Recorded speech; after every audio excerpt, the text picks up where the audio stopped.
நிச்சயமாக தீபிகா, விஜய் அரசியல் பயணத்திலே ஒரு புது வேகத்துடன் காட்டாற்று வெள்ளம் போல சனிக்கிழமை தோறும் விஜய் என்ற வகையிலே சனிக்கிழமை தோறும் ஒவ்வொரு மாவட்டமாக அவர் பிரச்சாரம் செய்து பெரும் ஒரு ஊடக மாயை வெளிச்சம் பெரிய அளவிலே பெற்று வந்தார்.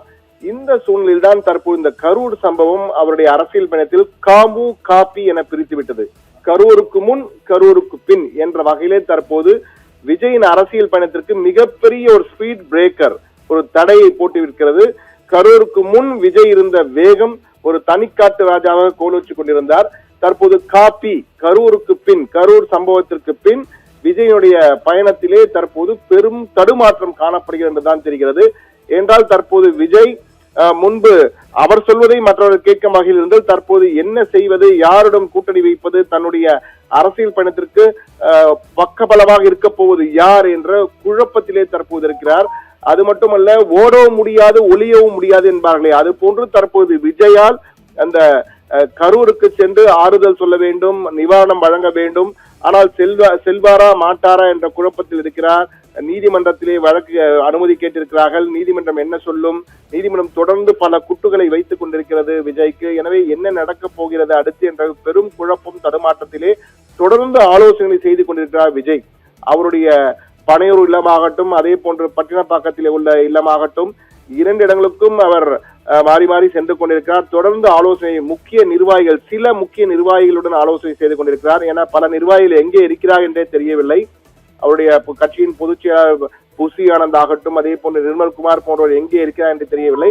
ஆனால் சில முக்கிய நிர்வாகிகள் அவர் தொடர்ந்து ஆலோசனை செய்து கொண்டார். அது மட்டுமல்லாமல் வெளியிடத்திலிருந்து சில ஆலோசகர்கள் அவருக்கு ஆலோசனையும் வழங்கி கொண்டிருக்கிறார்கள்.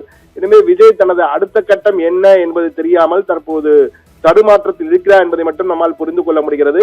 இதனிடையே கூட்டணி தொடர்பாக இரட்டை சவாரி செய்கின்ற நிலைமையில் இருக்கிறார். எந்த சவாரி, இரட்டை சவாரியில் எந்த பக்கம் போவது என தெரியாமல் குழப்பத்தில் இருக்கிறார். திடீரென அவருக்கு காங்கிரஸ் தலைவர் ராகுல் காந்தி 15 நிமிடங்கள் அவருடன் பேசியது ஒரு கூட்டணிக்கான நகர்வு என்ற வகையிலே தற்போது அரசியல் வட்டாரத்திலே பெரும் பரபரப்பு ஏற்பட்டிருக்கிறது. காங்கிரஸ் விஜயுடன் கூட்டணிக்காக செல்கிறதா என்ற வகையிலே. ஆனால் இது தொடர்பாக நாம் நம்ப தகுந்த காங்கிரஸ் தலைமையக வட்டாரங்கள் விசாரித்த பொழுது இது ஒரு ஜஸ்ட் அ கர்ட்டசி கால், ஒரு அரசியல் தலைவர் அரசியல் நாகரீகம் கருதி பேசிய பேச்சுதான் இது. ஆறுதல் தெரிவித்து இந்த சம்பவம் தொடர்பாக பேசினார் ராகுல் காந்தி. இதிலே அரசியல் உள்நோக்கங்கள் எதுவும் இல்லை என்ற வகையில் கூறப்பட்டாலும் அரசியலில் எதுவும் சாத்தியம், நண்பனும் இல்லை எதிரி இல்லை என்பதால் எதுவும் சாத்தியம். எனவே காங்கிரசுடன் விஜய் கூட்டணி என்ற வகையில் ஒரு பக்கம் காய் நகர்த்தப்படுகிறது. மற்றொரு பக்கத்திலே பாரதிய ஜனதா கட்சியுடன் மிகவும் நெருங்குகிறார் விஜய் என்ற வகையிலே தொடர்ந்து பேசுகிறது. ஆதவ் அர்ஜுனாவின் திடீர் பயணங்கள், திடீர் டெல்லி பயணம், எதற்காக டெல்லி சென்றார், அங்கிருந்து எதற்காக உத்தரகாண்ட் சென்றதற்கு தேசிய பாஸ்கெட் பால் பெடரேஷனுடைய தலைவராக அவர் இருப்பதால் அதற்கு சென்றிருக்கிறார் என்று கூறப்பட்டாலும் அங்கு சிலரை சந்தித்திருக்கிறார், பலருடன் பேசியிருக்கிறார் என்றெல்லாம் கூறுகிறார்கள். எனவே அது பாஜகவுடன் சவாரியா அல்லது பாஜக அதிமுக தமாக ஒரு சேர்ந்து ஒரு கூட்டணி அமைக்கப் போகிறதா?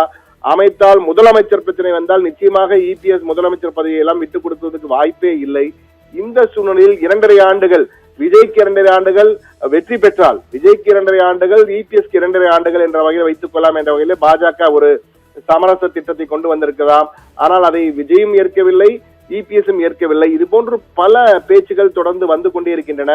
இரட்டை சவாரி, காங்கிரசுடன் ஒரு பக்கம் பேச்சுவார்த்தை, மற்றொரு பக்கத்திலே பாஜக அதிமுகவுடன் ஒரு பக்கத்திலே பேச்சுவார்த்தை என்ற வகையில் இரட்டை சவாரி செய்து கொண்டிருக்கிறார்.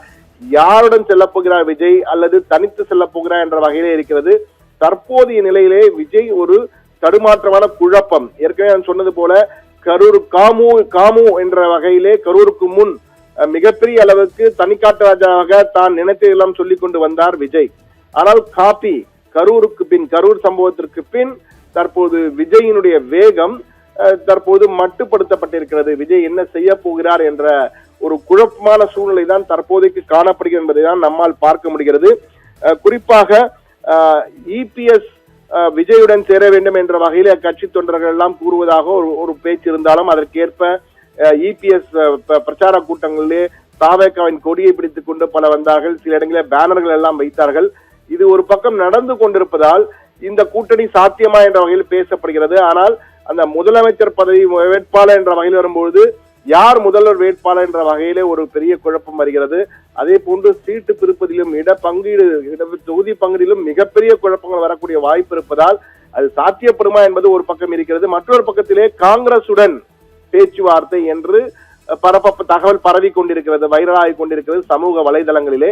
எனவே இந்த இரட்டை சவாரில் விஜய் எந்த சவாரி செய்ய போகிறார் என்பதை அடுத்தடுத்து வரும் நாட்கள் தான் தெரியும். இந்த சூழ்நிலையில் தான் இன்னும் 7 நாட்களுக்குள் விஜய் ஒரு முக்கிய அறிவிப்பை வெளியிட போகிறார்.